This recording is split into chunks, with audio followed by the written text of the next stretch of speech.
everybody, thank you so much for joining me today. Today I have my July Book of the Month box, so let's check it out and see what's inside. This is how it arrives on top. This is my Book of the Month choice for July, The Connellys of Country Down by Tracey, Lange.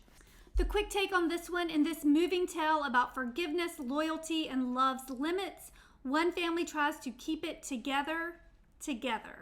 I actually chose her book, We Are the Brennans, for a previous Book of the Month box, so I'm interested to read this one as well.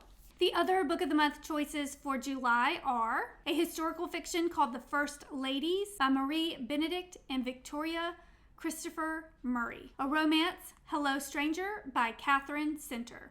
A thriller, Dark Corners by Megan Golden. And a fantasy called Immoral Longings by Chloe Long. Now with Book of the Month, you can choose up to 5 books. This month, I got 2 add-ons for a total of 3 books. If you watched my video last month, I got 5 books, and I actually did not make it through all 5, so I still have a few to finish from last month. I just grabbed 2 extra ones this month, but the first one is I Have Some Questions for You by Rebecca Makkai. The quick take on this one is Twisty is your favorite true crime podcast and full of hard questions about power. This is no ordinary boarding school tale. They are saying that this one is part prep school takedown, part mystery, and part personal reckoning. So I will be reviewing this one next month. And the last book this month is by Riley Sager. This one is called The Only One Left. This one is a thriller, and the quick take is From the King of Thrills and Chills, a new story with unexplained murders, a spooky cliff mansion, and lots of secrets. You know, I am noticing a trend. There are a lot of spooky cliffside mansions and thrillers. A lot of people love this author, but this is the first book I think I have read by him, so I'm excited to read it. At the bottom of the box, we have, you guys, this is so exciting. This month's bookmark, I'm in my villain era. I love this so much. I am such a Taylor Swift fan. I actually went to the Eras tour, and I too am in my villain era. Reputation, This Is Me. This is truly the best bookmark I've ever gotten from Book of the Month. Thank you, Book of the Month, for this Swiftie vibe bookmark.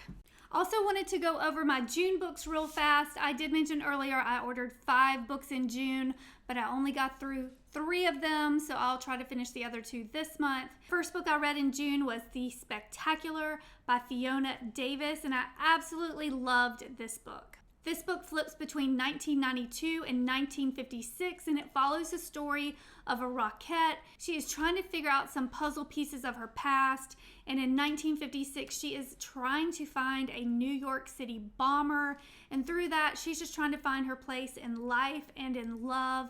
And I love this book, and again, I think Fiona Davis is another Book of the Month author that she has done several Book of the Month books, and this is the first one I've read by her, so I'm definitely looking forward to reading more by her. If you have a favorite Fiona Davis book, let me know. I would love to check it out because I loved The Spectacular. The next book I read was the Elin Hilderbrand book. There's nothing better than reading an Elin Hilderbrand book in June. This one is the 5-Star Weekend. This is about Hollis Shaw, and she invites 4 of her friends from different seasons of her life to spend an extravagant weekend in Nantucket. Hollis and each of the friends are navigating through a really rough season of their lives, and a lot of it unfolds over the weekend in this book. And this is just classic Elin Hilderbrand. If you are a fan, definitely pick this one up. The last book I read was She Started It, and I wish I had not started it. This was not one of my favorite books. This is one of the few books I gave a thumbs down to on the Book of the Month app. I rarely do that, but I just did not love this book at all. But I have read that a lot of people love it, so this is just personal opinion of mine. Poppy Greer invites some of her high school classmates to her bachelorette party on a luxury private island, and what could go wrong with no Wi-Fi and being stranded in the middle of nowhere? A lot. A lot of this felt predictable. A lot of this felt just cringy. It's just like Mean Girls. So I just did not love this one. And that was it. That was everything in my July Book of the Month box. If you're interested in trying Book of the Month, I will have a coupon code in the description below. So be sure to check that out. And as always, thank you so much for watching, and please subscribe.